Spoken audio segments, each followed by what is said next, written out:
Hey, what's happening? What's happening? What's happening? What's happening? What's good? What's goody good good? Let's get these settings right. You know how we do it. Only subscribers can chit chat. If you want to chit chat, you need to be a subscriber. I mean, if you ain't helping me, why I'm gonna let you talk? Why you get to talk? You don't get to talk if you ain't a subscriber. That don't even make logical sense.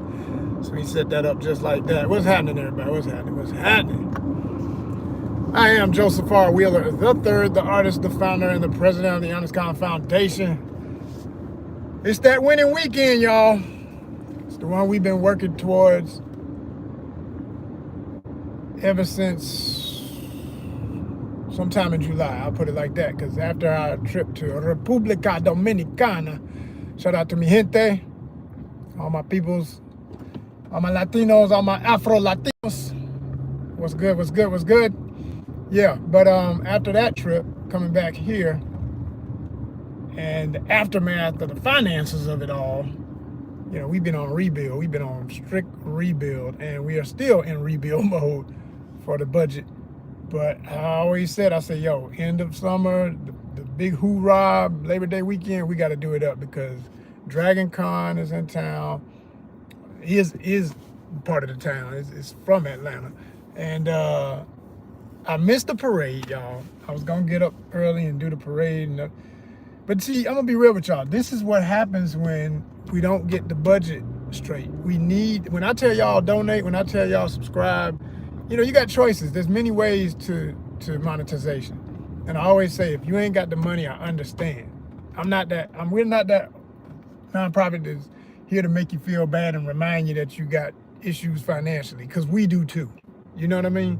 So I'm not rubbing that in your face. I'm saying, if you ain't got the pockets, it's okay. Just hit the buttons. The buttons are the same as money. Every time you like a video, when you come into this and you watching this, hit that thumbs up right now. Right now. And make sure, oh, damn, I've been watching him for months and I ain't even subscribed. It happens. Hit it now. Make sure you subscribe, because that's literally, it's just like money.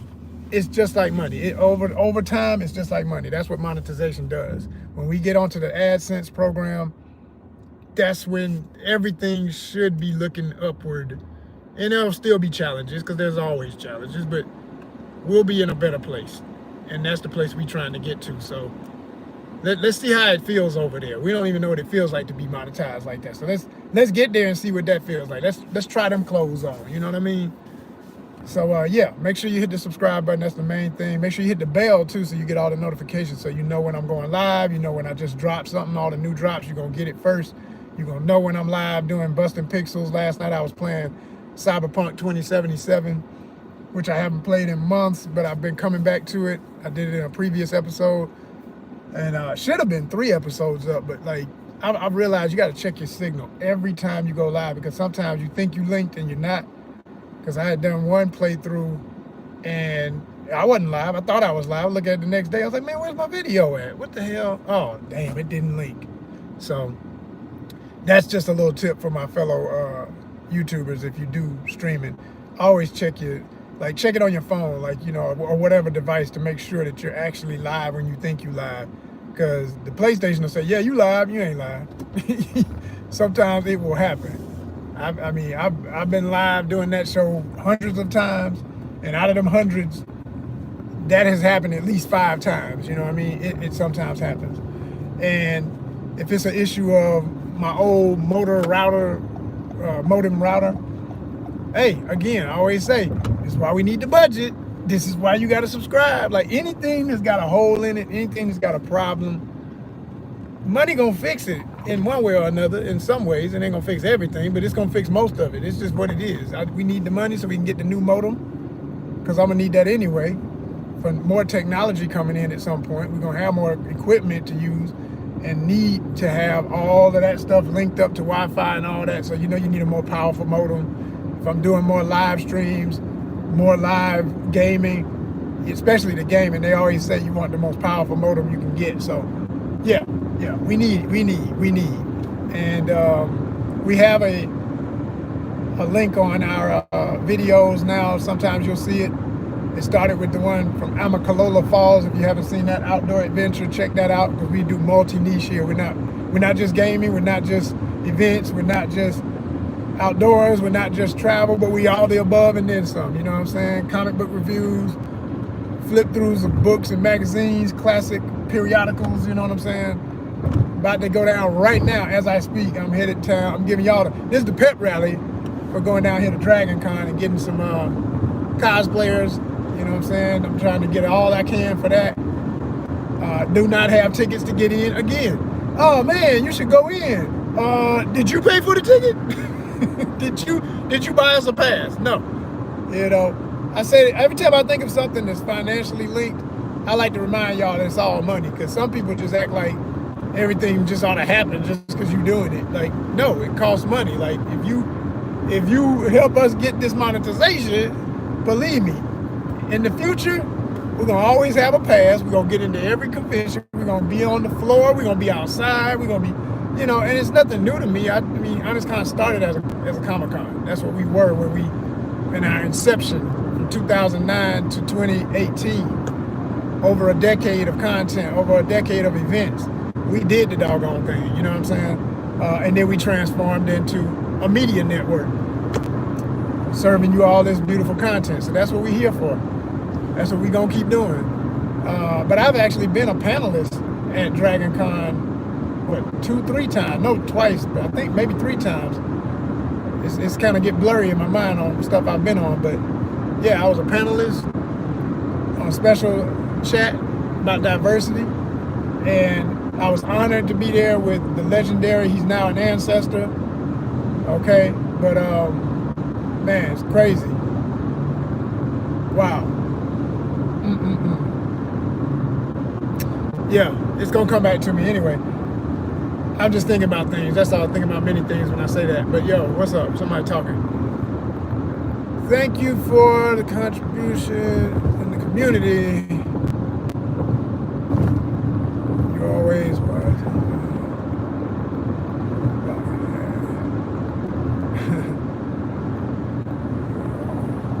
Still, stay blessed, bro.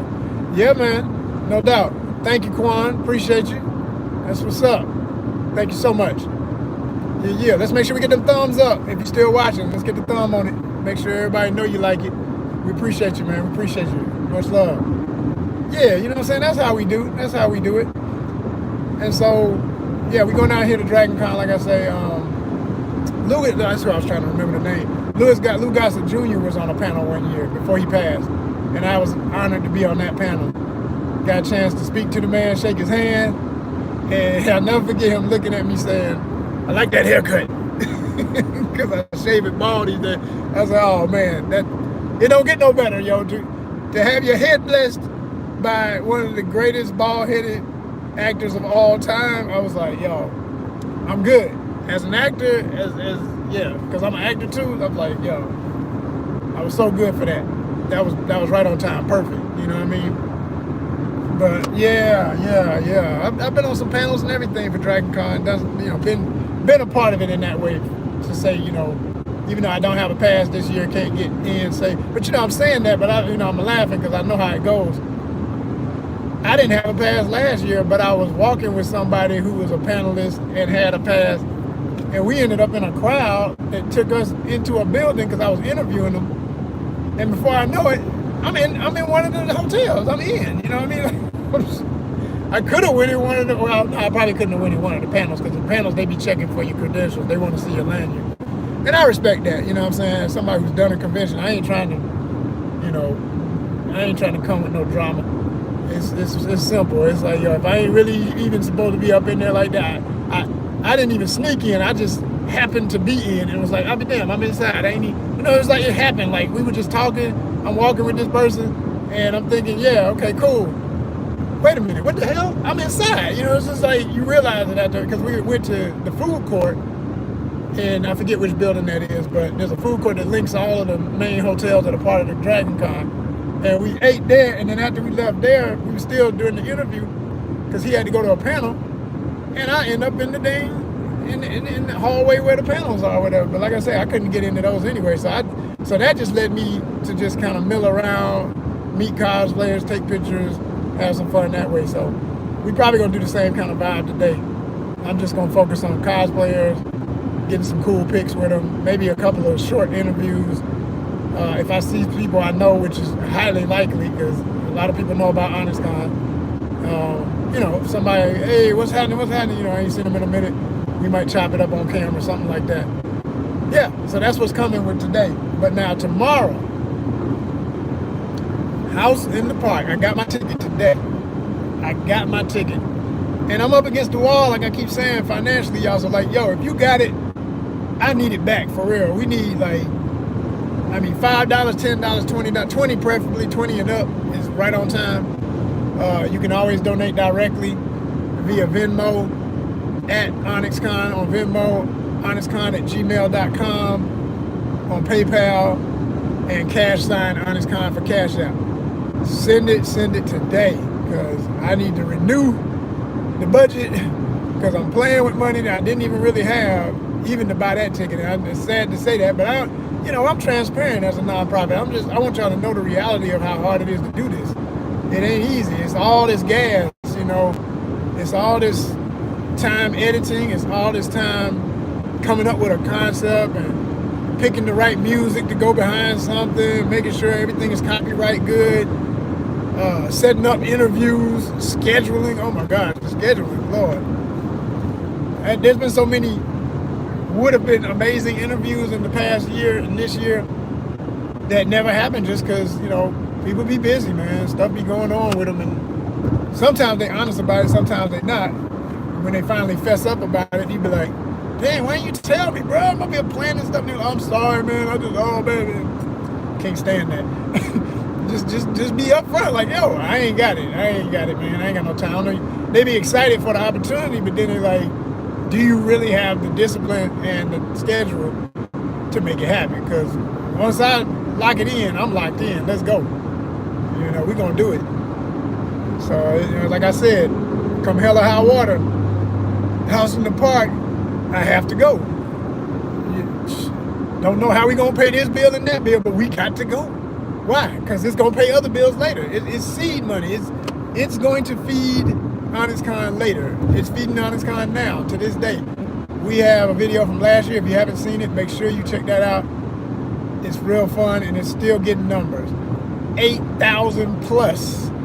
Very proud to say them. Every time I can put 1,000 behind it, it makes me feel good. Because we ain't got a lot of 1,000 videos. Or we might have 10 videos in the 1,000 plus range. Or maybe more. I'll take that back. It may be a little more than 10, but I know it's at least right at 10, somewhere in there. And that's out of 1,000 videos. So like that tell you right there how hard it is to do YouTube the way I'm doing it when you have a multi-niche channel. And we're not gonna stop that either, because we just not boring. We're not gonna do one thing. We aren't gonna just, you know, I didn't want to do just a gaming channel for 5 years, but then I do all this other stuff that is totally related to ONYXCON and not presented on one platform. That don't even make sense to me. So like I say, we always say, we're pioneering the future of YouTube, because I know more and more I see it. I see people say, we covered this, and this. I was like, you went past one thing. Because, you know, that's the big rule they try and put on you. They try and pressure you. Just do one thing, do one thing. Man, who the hell does one thing? Like, what, huh? Like, even if you're a sneakerhead, what? You just wear your sneakers and that's it? You walk outside butt ass naked? No. You into fashion. You wear whole outfits. So, like, yo, your whole channel could be about fashion in general, even if focused on sneakers. You know what I mean? Or if you do...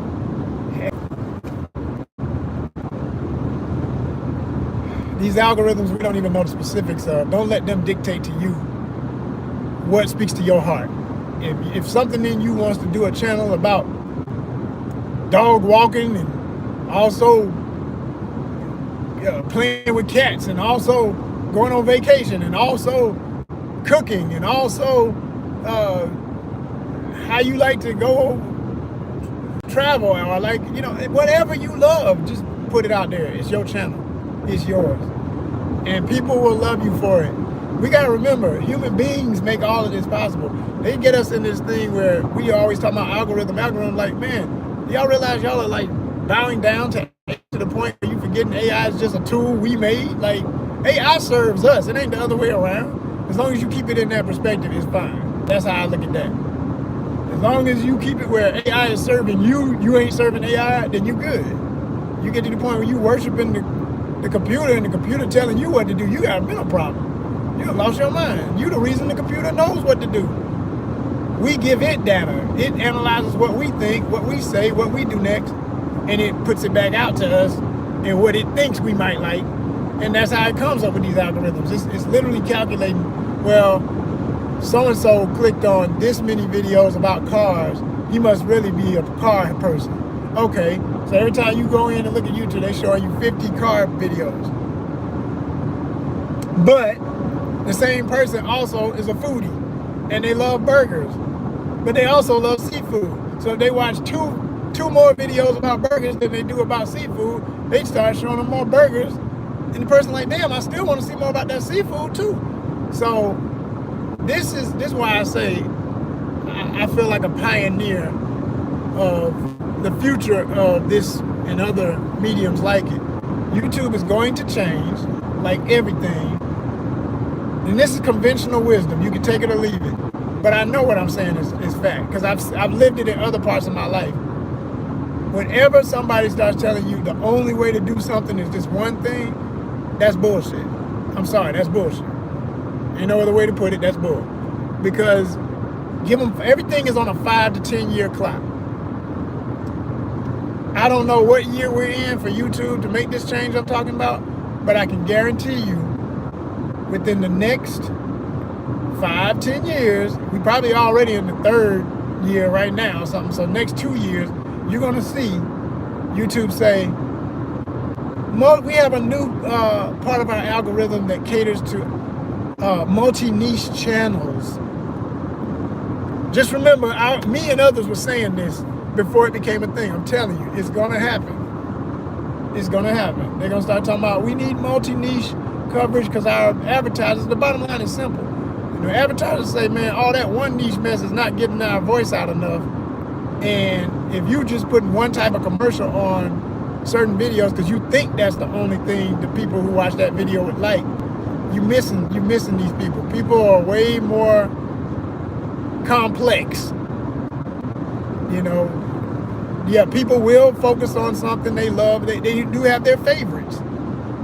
But there will be enough things that are favorites that if you are smart about it with your algorithm, you'll always cover everything that person might like, including what you know they like. Now you winning. And it's gonna help channels grow. It's gonna, because they have this thing they send us sometimes. It's a little questionnaire that YouTube sends. And this is how I know they're trying to figure out how to do it.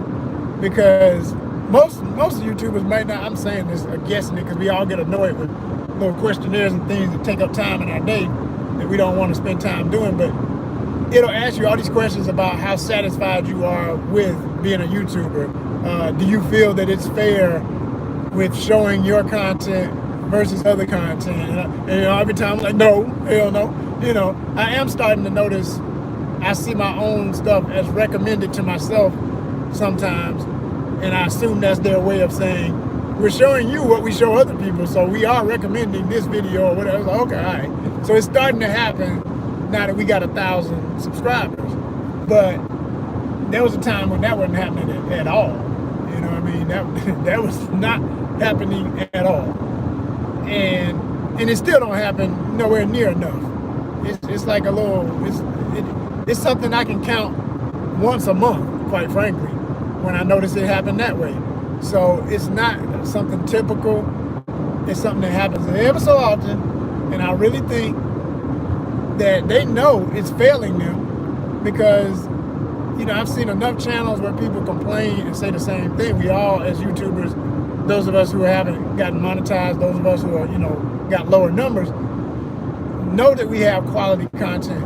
And we're like, why is it I can do something that looks amazing on a thumbnail and everything, and this trash gets more love than my stuff every time? Like, you know, you got stuff that just look like some crazy person with horrible color theory put out the ugliest damn thumbnail you ever seen in your life, the most obscure one, and it's got millions of views or whatever. You're like, how in the hell? But sometimes I'm realizing with that, it's shock value. It's what it is. If it's shock value It's sex appeal. Lord knows it's sex appeal. TNA is all over the place. And I've learned to do that myself. I mean, you know, I love the ladies, so if I can ever get a gorgeous woman in a video and in a thumbnail, I'm going there every time, guaranteed. Because I know it brings numbers, is what it is. Women like to look at women and say, oh, I like her hair, I like her makeup, her outfit, whatever. And men love to look at women. So and my channel is what, like something like 75% dude, 25% lady. So I know it's gonna win. Every time it's gonna win. You know. But it don't always go with the topic or the video. And sometimes I don't care, because I learned that don't matter either. Just figure out a way to put a pretty woman in it. You know, it don't always go with it though, and you don't always have the access. And then I don't want to get in the habit of using a whole bunch of AI images either, because I've done it, and I use the AI that's part of Canva, and I don't mind shouting them out, because like I always say, I only mention names of things that are directly impacting our bottom line. So Canva allows nonprofits to utilize their Pro Tools, and amongst those Pro Tools, you got this AI generator, and it's been very helpful at times when I needed certain quick images and stuff or whatever. Because as a visual artist myself, a true drawer or a true painter, somebody who really does it, I've always had, you know, I remember when the first painting programs on computers came out, I wasn't really feeling that. And it's just now at this later stage in my life, in my late 40s, that I feel like I need to go on and get on board with that. Because I don't draw on paper and everything like I used to. I still do, but I'm saying I don't do it as often as I used to. And the convenience of being on the go, and I'm a traveler and I want to travel more, you know, to have a tablet, which is why I'm always saying we need the funds to get that. We need that tablet. We don't have one yet, but I want to get a nice tablet. And I'm even thinking with the tablet, I was doing some research on that the other day, and everybody says that doggone, or at least I saw one video, and I saw other reviews that agreed that the 13-inch iPad is like the best tablet for artists. And if you want the double whammy of a computer and a tablet, which I'm still on the wall. At first I was all in. I was like, yeah, that's exactly what I want. That's exactly what I want. I want that. That's what I need. So then I don't have to get a laptop. I just get a keyboard to go with it. I got a laptop, and I got my drawing computer.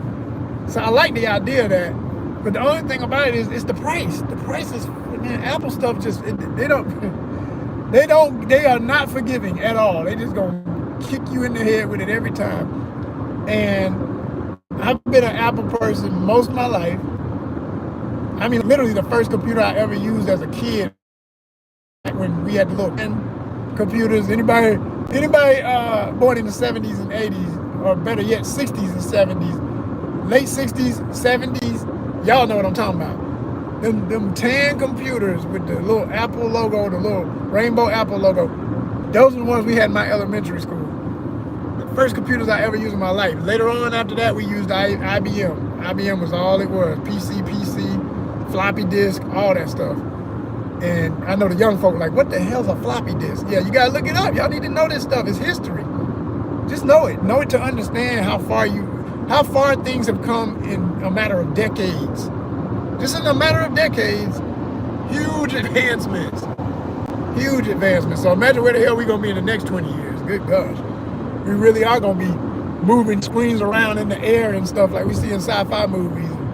The only thing that always cracks me up about that when they do it is they always like holograms that you can see through. Like, I'm like, that's not, it looks cool for the movie, but that's stupid as hell. Like, I don't want to see through it if I'm looking at something that I need to be solid and the colors are exactly how they're gonna be, and I'm formatting something or doing graphic design in front of me in the air like this.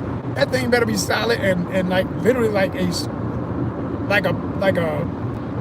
printed poster floating in the air that I'm manipulating. If it ain't like that, why the hell? I don't know. I've always laughed about that in movies. They always got the little see-through thing. I'm like, you can't do no design. You can't even type a report like that. How you gonna have, you know what I'm saying? Like, you could probably like change the translucent, you know, take it down if you want to make it transparent, because, you know, your girlfriend's behind you cooking and she asks you a question and you can't see her because you got the thing in front of you. Like, oh, say what, babe? You know, oh, okay, cool, yeah, I got it. I'll be over there in a minute. I'm gonna help you. You know, and then you go like, you know, I can see that, but like always transparent. I'm like, I never understood that, how they do that in movies and think that that's gonna be the way it's gonna be. That we're gonna love it. So anyway, no, but I need a tablet. I've been looking at some PCs because PC has come a long way. Quite frankly, to be honest, from what I'm researching, Apple, I see what's happening with Apple. Like Apple is riding off of, it's resting on its laurels, as the phrase goes.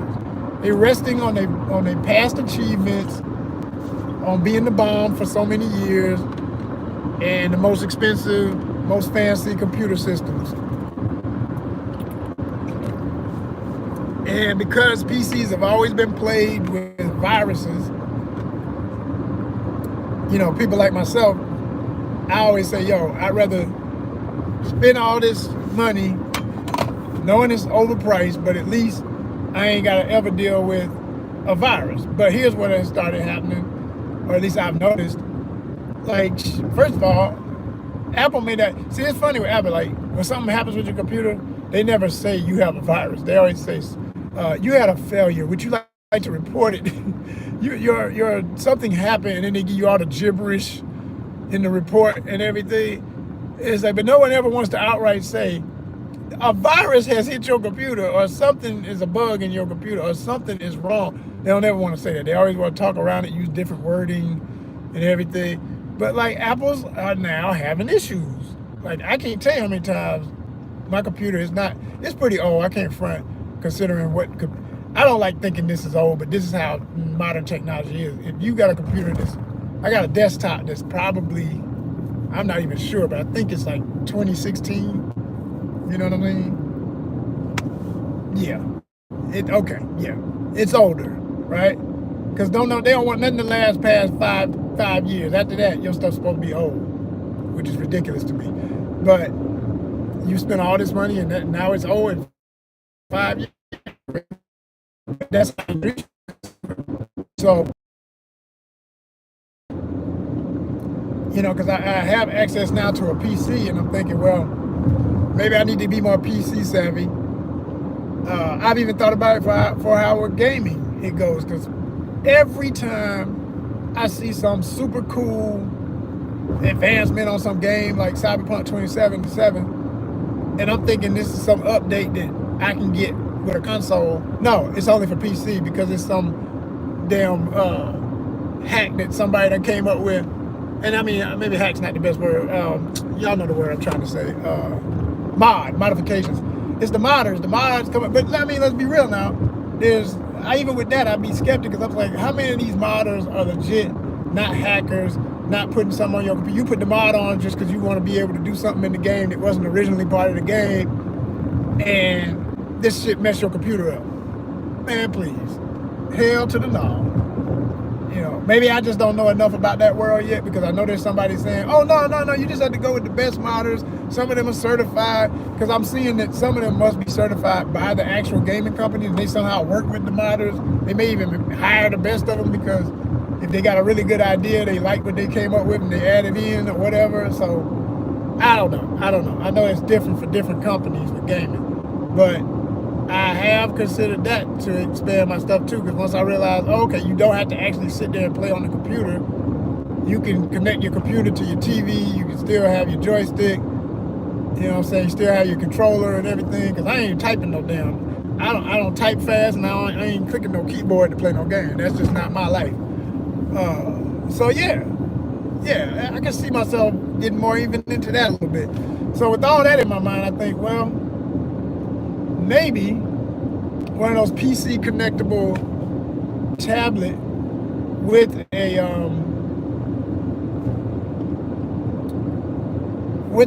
a good laptop. Like maybe I still, because for the price of a decent laptop and a really nice tablet that connects, you could probably get both of those for what you're gonna pay for the iPad.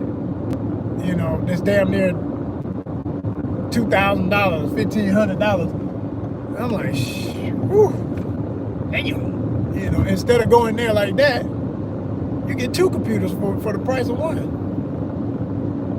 I don't know, y'all. I don't know. What you think? Hit the comments. Let me know. Especially if you actually use these devices. I don't care about nobody's opinion if you ain't really no artist and you don't know what it is. But if you're an artist and you doing this stuff, what do you think? Do you think it's best to just, at this stage in comparison, do you really think Apple is still the best? Because the other part about it is, I mean, the 13-inch screen is decent, but I've seen it in person and I was like, that's small. That's small. I like a big screen. I like the fact that they have PC joints that that damn thing is like, y'all can't see my hands on the screen, but you know, they big. They, you know, like you got something you really can. That's how I draw. I don't draw, you know, and that's the thing I'm trying to get away from right now, in the sense that when I do graphic design, most of the time nowadays when I do my thumbnails, I'm doing them on my phone, and that's a headache. It's cool to be able to do it, but it's becoming annoying because when I need to get intricate, I can't do nothing really seriously detailed. And I'm working in Canva mostly because I like Canva, and I can see Canva growing into the next Photoshop. If they keep pushing it how they pushing it, it's gonna be amazing. So yeah, I just, you know, that's my goal. I want to be able to do a lot more on the surface that I'm working on, and I want to have the ability to still, you know, use like a laptop type function too, which is another thing that some of those tablets do, where you can link them up to something. But I did notice that most of the PCs that are tablets, at least the ones I looked at, maybe because I was looking at ones just for artists, they're not the computer too, they're just a tablet. I need to see what's up with the both function thing. Like what compares, here's the question for anybody who might answer this for me in the comments later, because I tend to get questions answered like a month later on something I made. Y'all be late as hell, but I do get the answer, so I appreciate you when you do. But which one would you go with if you were comparing the iPad 13-inch, but if you wanted a bigger screen, like you want like a 20-inch, and you still want to have laptop capability for, you know, a mini computer, a portable computer, better word, you know what I'm saying? So whether it's a PC tablet that has the built-in computer just like the iPad, or you buy a separate drawing unit tablet and connect that to a laptop, which one do you think is most cost effective and most bang for your buck? And does it really go head to head with the technological savvy of the iPad, the Apple joint? Let me know what y'all think. Close to the destination, y'all. There'll be more content soon, so stay tuned.